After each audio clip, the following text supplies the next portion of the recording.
What's good, everyone? Welcome to the Rabbit Stick YouTube channel. Today, I break down the NFC North. I'll be going over the Packers, the Vikings, the Bears, and the Lions, and their rosters heading into the 2022 NFL season, and who I think is going to come out on top. It's going to be a good one. Strap yourselves in.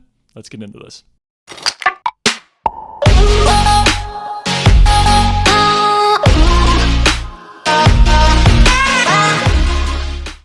Okay, we'll start with the Green Bay Packers. We'll go from first to last based on last year's standings. So we'll start with the Packers here.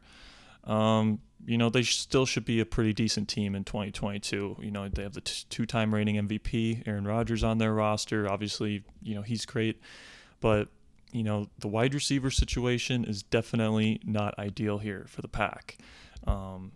They did get two receivers that I like in the draft in Christian Watson and Romeo Doubs. But other than that, Alan Lazard, Sammy Watson, Randall Cobb, and then Robert Tonyan as your tight end. That's not great.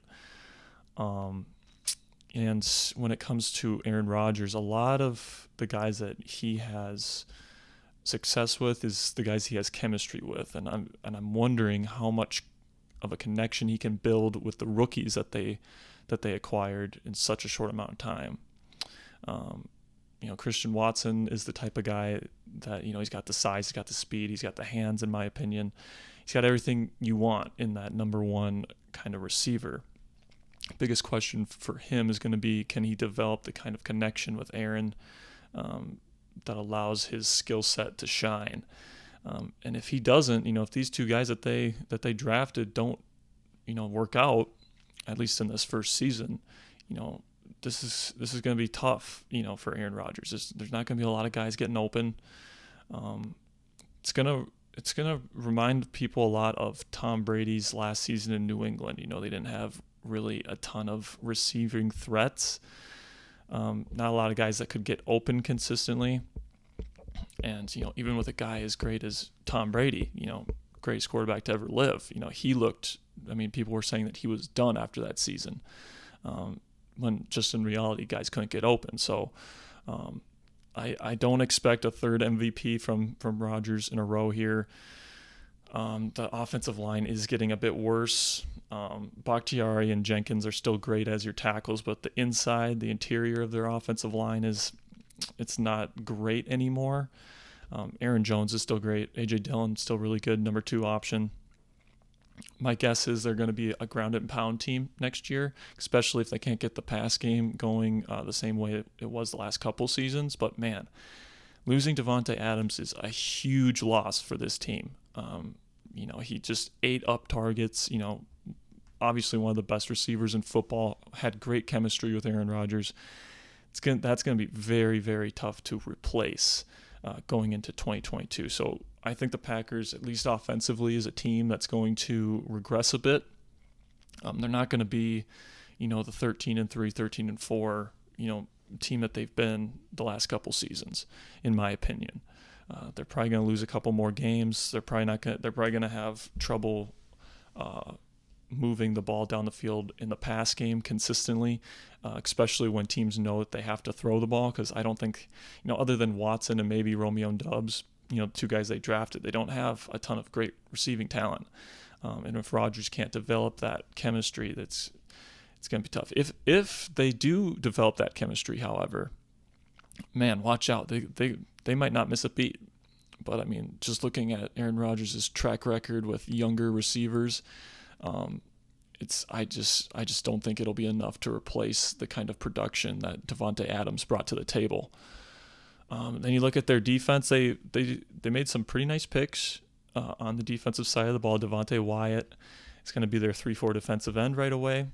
So you look at their defensive line right now. You got Rashawn Gary, Preston Smith as your outside linebackers. You got Lowry, Clark, and Devontae Wyatt as your interior there, and that's pretty decent. That's probably the best defensive front that they've had as a unit in a while. And then linebackers, Quay Walker and Devondre Campbell. Devondre Campbell was an all-pro last year, and Quay Walker should be fine as a number 2 linebacker. And then in the secondary, Jair Alexander and Eric Stokes, 2 very good man corners.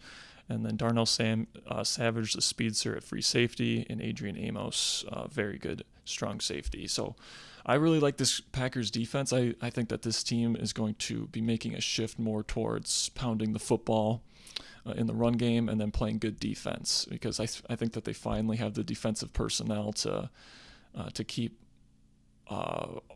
opposing offenses at bay. They did a pretty good job of it last year as well, but if everybody can stay healthy on this Packers defense, they should be pretty darn good, in my opinion. So like I said, I think the Packers are going to regress potentially just a little bit here. Maybe not the 13 wins, but especially if Christian Watson and Romeo Doubs, become the kind of players that I think that they can become. We're probably looking at definitely double-digit wins here, in my opinion. Aaron Rodgers is still Aaron Rodgers. Aaron Jones is still Aaron Jones. This is still a pretty good offensive line. The only thing that can, really make this team regress, I think, is if neither of their draft picks turn out. But, this is still a very well-constructed roster, aside from the wide receiver room. So, the Green Bay Packers in a very weak NFC should still be considered at least low-tier contenders for the Super Bowl this year. Okay, we got my Vikes here. So I didn't exactly love the offseason that the new regime had, personally. I like the Deandre Swift move. That's the one move that I really, really liked. But other than that, the draft picks. There were some players that I liked that they got, like Lewis Cine and Andrew Booth Jr. in the second round. But other than that, the draft wasn't that great. But, that's okay, because I think that as constructed already, this Vikings roster is already pretty darn good.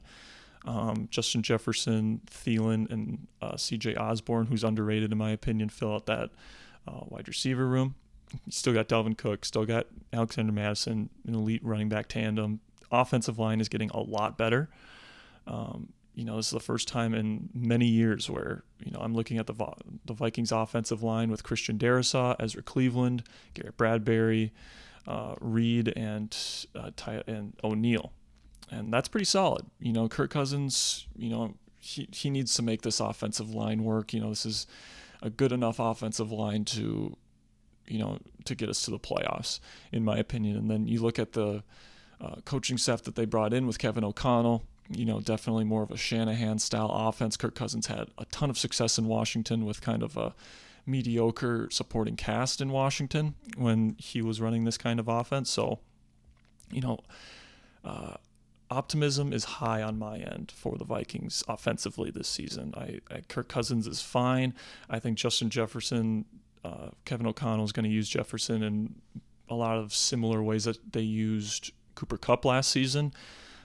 Justin Jefferson is an elite route runner. He can do everything from going deep. He's got great ball skills. He runs fantastic routes, one of the best route runners in football. It should be a lot of fun to watch this new Vikings offense bloom into, what I think they're capable of, because I think some of the last offensive coordinators that they've had, they didn't really, even though they had the personnel to run an outside zone, play action type scheme, the play calling was very suspect. The play design itself wasn't all that great. But now we get someone that's from the McVay tree, the Kyle Shanahan tree here, knows how to be creative within this offense, and not running a 1990s version of this offense like the Vikes have the last couple of seasons.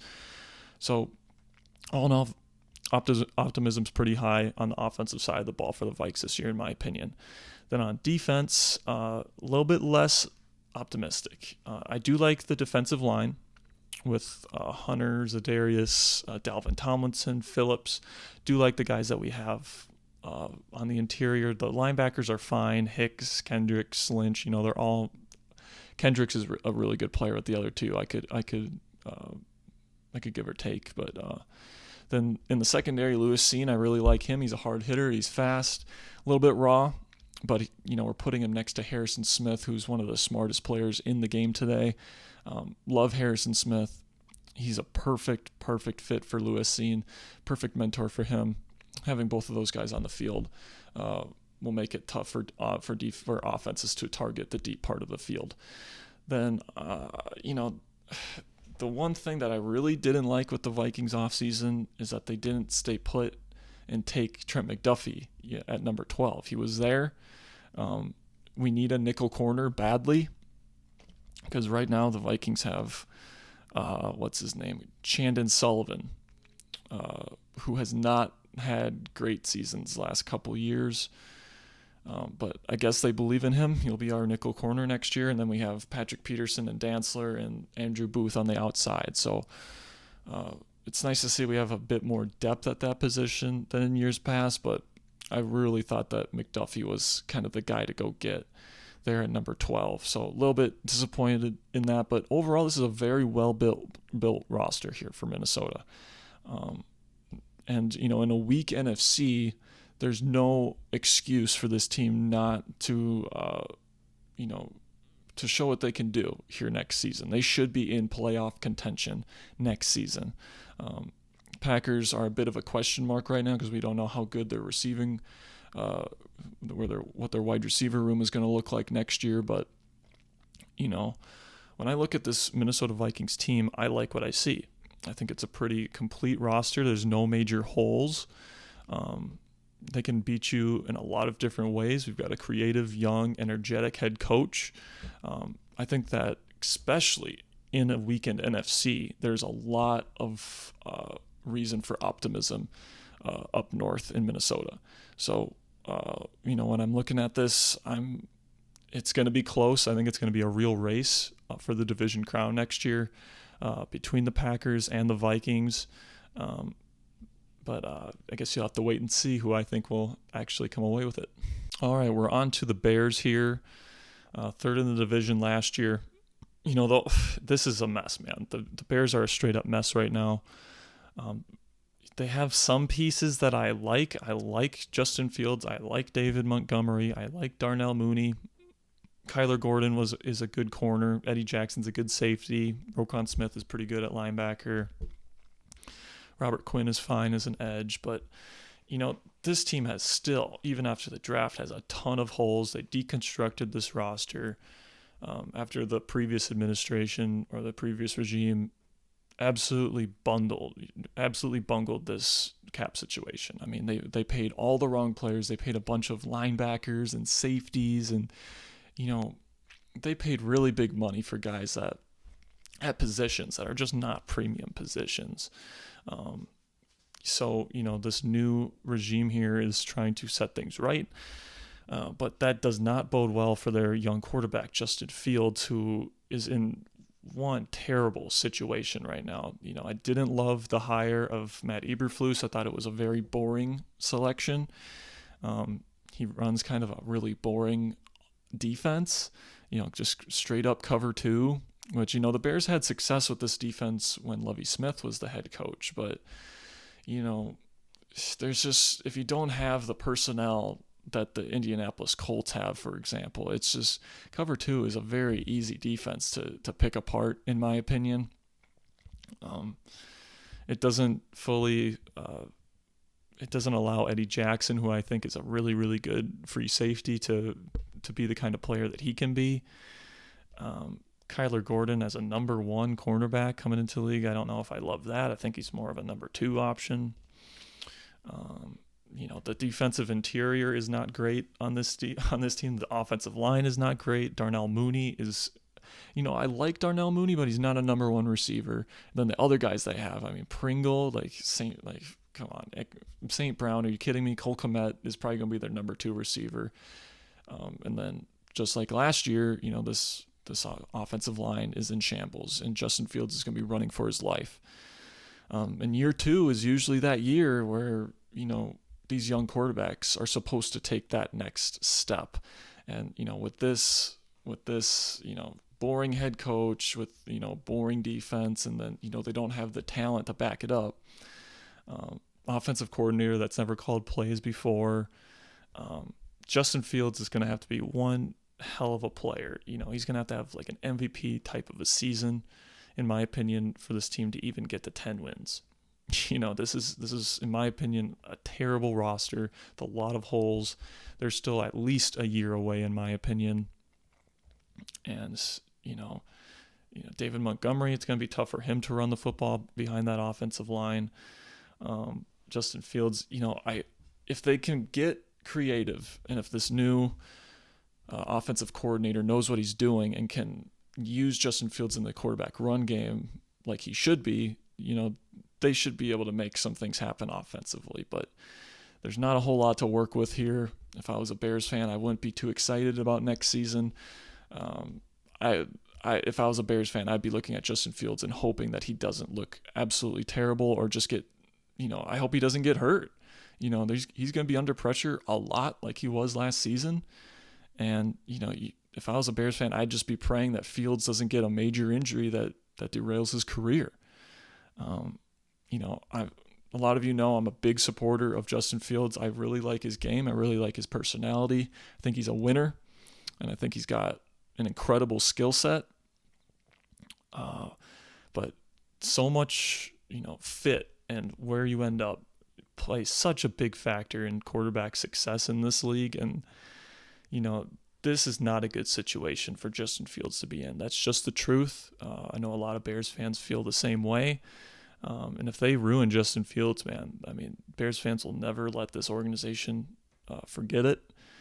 And they shouldn't, because he's a fantastic player who deserves to be surrounded by adequate coaching and adequate talent around him. And right now the Bears just aren't cutting it. All right, well, now we're on the Lions. And this is a team that I actually really like the direction that they're heading in.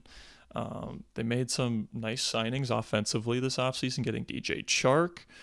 The offensive line is set to be one of the best offensive lines in football next season, which would be great. And Jared Goff is the type of guy where, if he's had good protection in the past, he can be, a productive quarterback. If you surround him with people that can get open and, you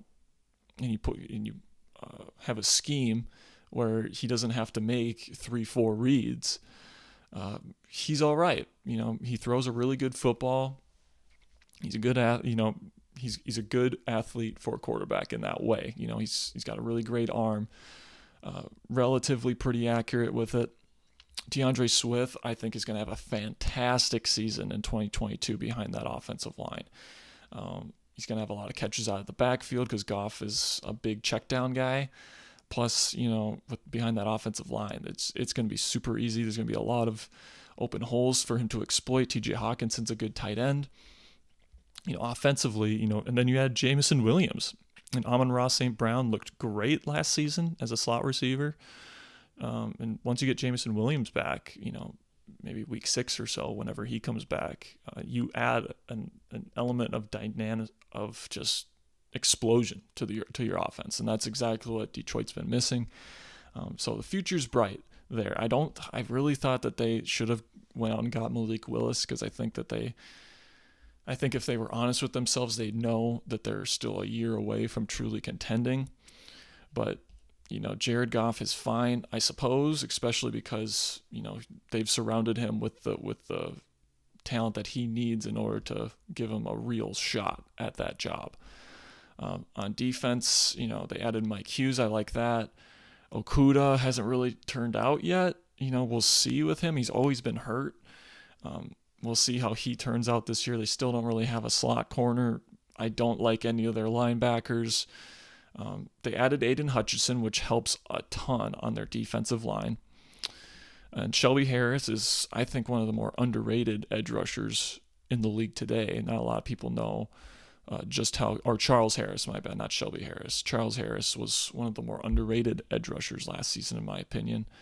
Aleem McNeil is fine as a nose tackle. On Wuzurike, who they drafted last season, didn't look great, but he was just a rookie last year, so we'll see how he turns out.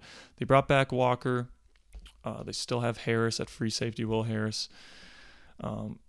There's still some holes on this Detroit defense. They're gonna get, they don't have a number 1 corner still, in my opinion. Hutchinson, he's gonna play 4-3 defensive end for sure. what else can I say about Detroit here? It's they're going to take a step in the right direction, okay? Especially in an NFC that's weaker this season. They should be able to get to 500 or so if Jared Goff, plays the way that, he has with the Rams and with the Lions last couple of years. If he doesn't regress, I think the Lions should get to around 500 or so. I don't think their defense is good enough quite yet to really put them into the double-digit win mark, but they're going to be around 9-8, 8-9. They're not going to be anything special in my opinion, because I don't think they're special at quarterback. I don't think that they're special at corner or in the secondary in general. I don't like their linebackers, and their defensive interior still isn't great. So, there's still some holes, but they're definitely heading in the right direction. They had some really, really good players in the first round of the draft this year. And then they still got a ton of draft capital coming up in future years. So I still think this is a team that's still a year away, but I do expect them to take that next step in 2022. All right, based on what I've seen from their roster and what they've done in the offseason, I expect the number one team to come out of the NFC North in 2022 to be the Green Bay Packers. The established regime there is still there. Aaron Rodgers is still there. He's still great. Defense looks like it's going to be really, really good. Running game's going to be on point like it always is.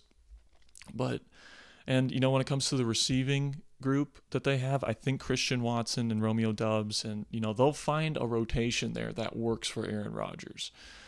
When he needs to throw the football, they'll find a grouping there that will get open for him. It's not going to be an MVP type season for Aaron Rodgers in my opinion, but I think that they'll get to around 11 or 12 wins, and I think that all in all their roster is the best in the division this year. But when I look at the Vikings at number 2, they're very well put together. We'll see how this regime does. It's still a very young, inexperienced head coach, which is part of the reason why I have them here at number 2. We'll see. They could very well win this division, especially if the wide receiving group doesn't work out for Green Bay. I think that this is a wide open division for the Vikings to win and really be a competitor next season, especially if the offensive line holds up. But, right now when I'm looking at it, I look at the Packers and what they've been able to do. I just trust them to get to that 12 to 11 to 13 win mark more than I trust the Vikings to do that. So, but I do expect them to get into double digits, 10-7, 11-6, around that range. I just think that the upside with the Packers is just a little bit higher, so that's why I went with them at number 1. At number 3, I have Detroit. Like I said, I think that they'll be around 500. They're doing some really good things offensively in terms of personnel. Defense, they still have some holes, but in a very weak NFC this year, they should be able to win a lot more games than they did in 2021. And then 4th, I have the Bears. I'm really rooting for Justin Fields because he's my guy. I really think that he's a great talent, and I think that he has a bright future. But, this is just not a good roster, and he's going to have to overcome a ton in 2022 in order to make it work, in order to even make it to 500. He's going to be under pressure a lot. He doesn't have a ton of great weapons. The running game might be stifled because the offensive line isn't great. The defense has holes, and it's not a very difficult defense to go up against. They don't blitz a ton. They go into a lot of cover 2, which usually requires a specific skill set from your defensive personnel like they have in Indianapolis. And they just don't have that kind of talent in Chicago. So I think Chicago is one of the weaker teams in an already weaker conference, and we'll see how Justin Fields develops and how far he can carry this team on his shoulders. But that's it. That's my rankings for those are my thoughts on the 2022 NFC North teams. Thanks a lot for the support for the channel, guys. I really appreciate it. Make sure to like, comment, and subscribe to the channel. I'll see you guys next time.